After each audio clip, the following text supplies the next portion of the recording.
今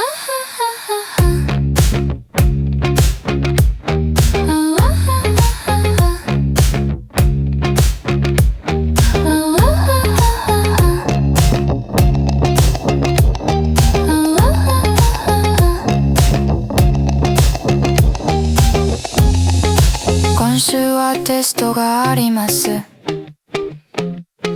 宿題も毎日あります。先週は学校で勉強しました。友達にも会いました。それから本を読みました。来週はどうですか？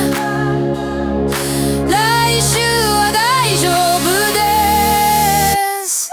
今週、先週、来週、今月、先月、来月、いいがありますか？3年この学校にいます。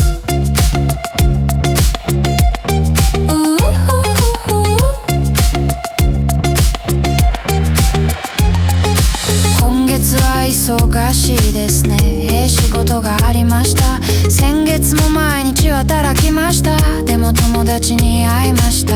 誕生日はいつですか？